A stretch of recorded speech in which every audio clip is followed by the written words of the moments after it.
கர்த்தருக்கு காத்திருக்கிறவர்கள். காத்திருப்பது என்பது ஒரு புதிய காரியம் அல்ல. அது கிறிஸ்தவர்களுக்கு மாத்திரமும் அல்ல, மனிதனாய் பிறந்த எல்லா மனிதனுக்கும் காத்திருப்பது என்பது ஒரு சாதாரணமான ஒரு காரியம். ஒவ்வொரு நாளும் வாழ்க்கையில ஏதோ ஒரு காரியத்துக்காக காத்திருப்பது என்பது ஒரு சாதாரணமான ஒரு விஷயம் ஆயிப்போச்சு. ஒரு பஸ்ஸுக்காக காத்திருப்பது, ஒரு ஆளுக்காக காத்திருப்பது, ஒரு காரியத்திற்காக காத்திருப்பது. காத்திருப்பது எல்லாருக்கும் ஒரு காமனான விஷயம்.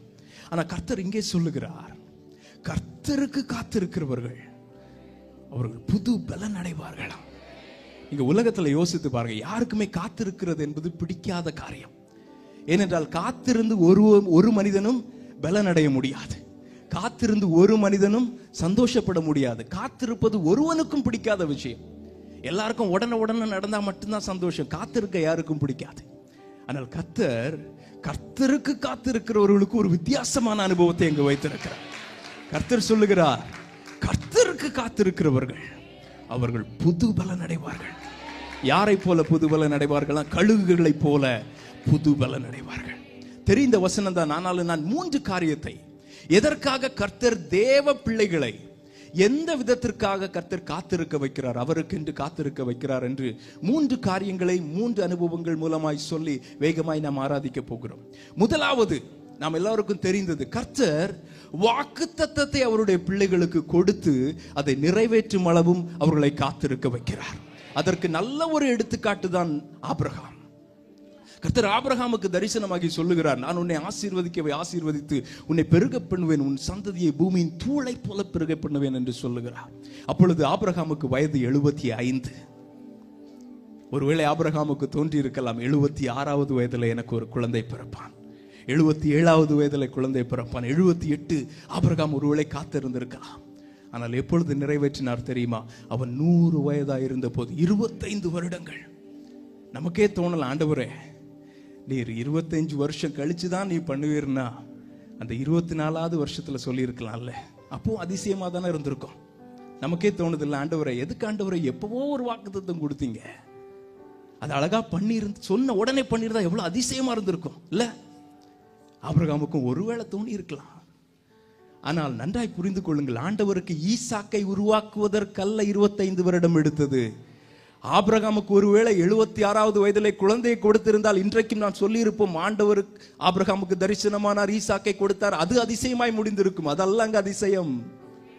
ரோமர் 4வது அதிகாரத்தில் சொல்லுகிறது, ரோமர் 4:21, அவர் வாக்குத்தத்தம் பண்ணினதை செயல்படுத்த வல்லவராயிருக்கிறார் என்று அவன் முழு நிச்சயமாய் நம்பி அவன் விசுவாசத்திலே வல்லவனானான். இன்றைக்கும் ஆபிரகாம் அறியப்படுவது ஈசாக்கின் தகப்பனாய் அல்ல, நம்முடைய விசுவாசிகளின் தகப்பனாய் அறியப்படுகிறான். அதற்கு அந்த 25 வருட கால அளவு அவனுக்காய் நியமிக்கப்பட்டிருந்தது. நன்றாய் புரிந்து கொள்ளுங்கள், ஆண்டவர் வாக்குத்தத்தம் பண்ணுவது அவர் செய்வதற்காய் அவருக்கு தேவைப்பட்ட காலம் அல்ல. அந்த காலை அளவுக்குள்ளே அந்த காரியத்தின் மூலமாய் என்னுடைய விசுவாசத்தை உருவாக்கி என்னை தலைமுறைகளுக்கு ஆசீர்வாதமாய் வைக்கும்படியாய் உள்ள காலை அளவுதான் நான் காத்திருக்கிற காலை அளவு. வாக்குத்தத்தம் எல்லாருக்கும் அல்ல. ஆண்டவராக இயேசு கிறிஸ்து இந்த உலகத்திலே வந்தபோது அவரிடத்தில் எத்தனையோ பேர் சென்றார்கள். பழைய ஏற்பாட்டு காலத்திலும் எத்தனையோ பேர் அவரிடத்தில் விண்ணப்பம் பண்ணினார்கள்.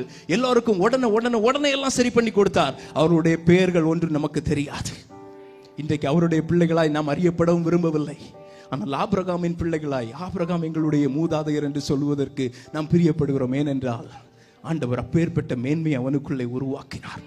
காத்திருப்பின் காலம். வாக்குத்தத்தத்தை பெற்று காத்திருக்கிற ஜனங்களுக்கு ஒன்றை தெரிய வேண்டும், நான் வாக்குத்தத்தத்திற்காக காத்திருக்கவில்லை. அதுதான் கர்த்தருக்கு காத்திருப்பதும் கர்த்தரிடத்திலிருந்து வருகிற காரியத்துக்கு காத்திருப்பதற்கும் உள்ள வித்தியாசம். நாம் கர்த்தரிடத்திலிருந்து வருகிற காரியத்திற்காய் காத்திருப்போமானால் நாம் கர்த்தருக்கு காத்திருக்கவில்லை, நாம் அதில் சோர்ந்து போவோம்.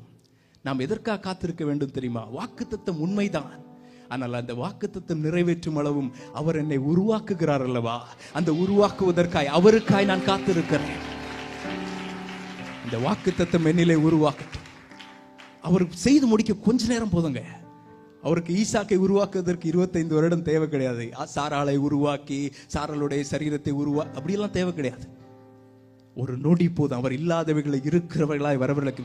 ஆனாலும் அவர் 25 வருடம் காத்திருக்கிறார் என்றால் அவருக்கு ஈசாக்கை உருவாக்குவதை விட ஆபிரகாமை உருவாக்குவது மிகவும் முக்கியமாயிருந்தது. அதனாலே தன் வாக்குத்தத்தம் பெற்று காத்திருக்கிற ஜனமே, நீ பாக்கியம் உள்ள ஜனம். நீ மாத்திரமல்ல காத்திருப்பது, உன்னை உருவாக்குவதற்காக அவரும் காத்துக் கொண்டிருக்கிறார். வாக்குத்தத்தம் என் வாழ்க்கையில் அவர் நிறைவேற்ற காத்திருக்க வைக்கிறார். இரண்டாவது காரியம், தேவன் என் வாழ்க்கையிலே தந்த திட்டத்தை நிறைவேற்ற காத்திருக்க வைக்கிறார். அதற்கு நல்ல ஒரு எடுத்துக்காட்டு தான் யோசேப்பு. யோசேப்பு 17வது வயதில் இருக்கும்போது அவனுக்கு ஆண்டவர் அவனுக்கு நல்ல சொப்பனத்தை கொடுக்கிறார். அவன் உயர்த்தப்படுவான், எல்லாரும் அவனை கொஞ்சம் வணங்குவார்கள். யோசேப்புக்கு தெரியும் ஆண்டவர் திட்டம் வைத்திருக்கிறார். ஆனால் திட்டம் நிறைவேற இன்னும் 13 வருடம் காத்திருப்பது அது அவசியமா இருந்தது. 30வது வயதிலே தான் ஆண்டவர் யோசேப்பை உயர்த்துகிறார். ஆனால் அந்த இடைப்பட்ட காலத்தில் 2 விஷயம் நடக்கிறது. நாம் மீண்டும் மீண்டும் வாசிக்கிறோம், கர்த்தர் யோசேப்போடே இருந்தார், கர்த்தர் யோசேப்போடே இருந்தார். அது மாத்திரமல்ல, சங்கீதம் 105 சொல்லுகிறது, அவருடைய சொன்ன வார்த்தை நிறைவேறும் அளவும் அவருடைய வார்த்தை அவனை பூட்டமிட்டது. மோசேயும் அப்படிதான். மோசேக்கும் ஒரு திட்டம் உண்டு. அவன் தான் இஸ்ரவேலரை எகிப்திலிருந்து மீட்டு கொண்டு வர வேண்டும். 40வது வயதிலே மோசே செல்லுகிறான் அவனுடைய பலத்திலே. ஆனால் அவன் புறக்கணிக்கப்பட்டு வனாந்தரத்துக்கு அனுப்பிவிடப்படுகிறான். 80 வயதாகும் போது ஆண்டவர் அவனை சந்திக்கிறார். 40 வருடங்கள் காத்திருக்க வைக்கிறார். எதற்கு? அவனை புடமிடுவதற்காய். அவர் வைத்திருந்த திட்டம் நிறைவேற்ற வேண்டும் என்றால் அவனை புடமிடுவது அவசியம். ஆண்டவர் உங்களை குறித்த நோக்கத்தை, திட்டத்தை ஒருவேளை வெளிப்படுத்தி இருக்கலாம். ஆனால் திட்டம் இன்னும் நாம் பார்க்கவில்லை, இன்னும் அது செயல்படுத்தப்படவில்லை. ஏன் என்று தெரியுமா? காத்திருக்க வைப்பது அந்த திட்டத்திற்கு என்று அவர் ஓடிக்கொண்டிருக்கவில்லை. அந்த திட்டம் வந்தாலும் நீ பரிசுத்தமாய் அவருக்கு உண்மையாய் நிற்கும்படியாய் இப்பொழுதே புடமிட்டு ஆயத்தப்படுத்தி கொண்டிருக்கிறார். அவர் மோசேயின் மேலே ஒருவேளை கரிசனை இல்லாதவராய் இருந்திருந்தால் 40வது வயதிலே மோசேயை கொண்டு காரியத்தை முடித்துவிட்டு மோசேயை விட்டிருப்பார். ஆனால் அத்தனை பெரிய இஸ்ரவேல் கூட்டம் இருந்தும் அவருக்கு மோசேயின் மேலும் கரிசனை உண்டு. மோசே ஒருபோது என் பேச்சை மீறி அவன் பெருமையினாலே விழுந்து போக கூடாது என்பது ஆண்டவருக்கு மிகவும் முக்கியமாயிருந்தது. என்னை கொண்டு ஒரு திட்டத்தை செயல்படுத்துவது அவருக்கு பெரிய காரியம் இல்லை. ஆனால் என்னை வழுவாதபடி காக்கிறது அது ஒரு பெரிய காரியம். அவருக்கு என்னை வைத்து ஒரு காரியத்தை முடித்து விட்டு என்னை தூக்கி போடுகிறவர் அல்ல அவர் என்னை வைத்து ஒரு காரியத்தை முடிந்தாலும் அவருடைய நோக்கம் எல்லாம் நான் வழுகி போகாதபடி நிற்பதுதான். அதற்காக தான் ஒரு திட்டத்தை உன்மேலே வைத்த பிறகும் உன்னை காத்திருக்க வைக்கிறார் என்றால் அந்த நாட்கள் மூலமாய் உன்னை புடமிட்டு கொண்டிருக்கிறார், உன்னை உருவாக்கி கொண்டிருக்கிறார். தேவஜனமே, அதனாலே தான் திட்டம் எப்போது நிறைவேறும் என்றெல்லாம் நீ காத்திருக்க வேண்டியது. ஆண்டவரே, புடமிட்டு என்னை பொன்னாக்கும் ஆண்டவரே, என்னை புதிதாக்கும் ஆண்டவரே, என்னை பரிசுத்தமாக்கும் என்று காத்திருக்க வேண்டும். தேவ திட்டத்துக்கு என்று காத்திருக்க வைக்கிறார். 3வது ஒரு காரியம், என்னிலே ஒரு குறைவு. பாருங்க, ஆண்டவர் உலகத்திலே வாழும்போது பெத்தானியா பட்டணத்தில் இருக்கிற ஒரு குடும்பம், லாசருவும் அவன் சகோதரிகளும். அவர்கள் இயேசுவோடு மிகவும் நெருக்கமானவர்கள். இயேசு சொல்கிறார், அவர்கள் நான் மிகவும் நேசிக்கிறேன். அவர்கள் மிகவும் நேசிக்கிற ஒரு குடும்பம். லாசரு மரணத்துக்கென்று ஒரு வியாதிப்பட்டு போகிறார். நல்ல விசுவாசம் அவருடைய சகோதரிகளுக்கு. இயேசு வந்தால் கண்டிப்பாய் சுகமாக்கி விடுவார். அவர்களை பார்த்திருக்கிறார்கள். அநேகம் பேரை ஆண்டவர் சுகமாக்கி விட்டார். அவர்கள் ஆள் அனுப்பி விடுகிறார்கள். ஆனால் இயேசு அங்கே சொல்லுகிறார், இல்லை, இன்னும் 2 நாள் தாண்டி போலாம். ஆண்டவர் ஒரு 2 நாள் கழிச்சு திருப்பி அங்கே போய் டிராவல் பண்ணி அங்கே போய் சேரும்போது அதுக்குள்ள லாசரு மரித்து 4 நாட்கள் ஆகி போச்சு. அந்த 4 நாட்களும் அதுக்கு முன்னாடி அனுப்பிவிட்ட காலமே யோசித்து பாருங்கள். அவள் சகோதரிகளுக்கு ஆண்டவர் இப்போ வருவார், இப்போ பதில் தருவார், இப்போ சுகமாக்குவார். அங்கிருந்து ஒரு வார்த்தை சொன்னாலே சுகமாயிடும், மறிக்க மாட்டான். எவ்வளவு விசுவாசத்தோட காத்திருந்தாங்க பாருங்க. ஆனாலும் அந்த காத்திருப்பு வீணாய் போனது போலதான் இருந்தது. ஒரு நஷ்டம் ஆயிடுச்சு. இனிமே அதற்கு நம்பிக்கை இல்லை. ஆண்டவரை, நான் உமக்காக தானே காத்திருந்தேன், விசுவாசித்து தானே ஆண்டவரை காத்திருந்தேன். அது முடிஞ்சு போயிடுச்சு, இனி அதுல நம்பிக்கை இல்லை, முடிஞ்சிடுச்சு. ஆனா ஆண்டவர் பாருங்க, எல்லாருக்கும் இந்த மாதிரி அதிசயம் செய்யல. அவர் மிகவும் நேசிக்கிறவர்களுக்கு சில வேளைகளிலே தாமதம் பண்ணுகிறது போல இருக்கு.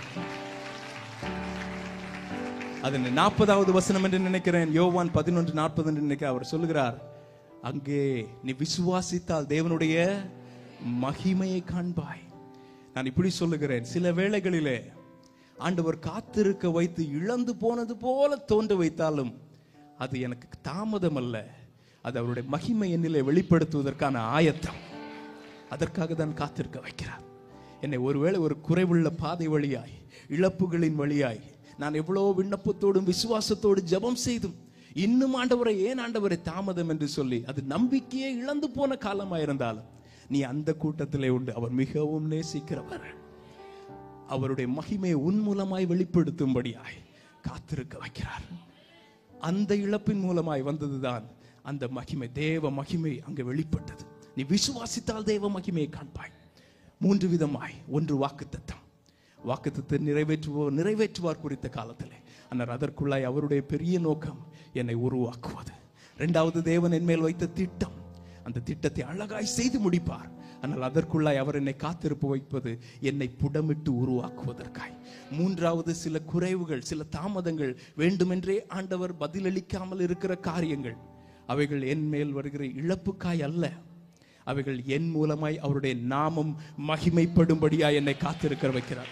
அதற்குள்ள ஆயத்த பணிதான் நான் காத்திருக்கிற காலம்.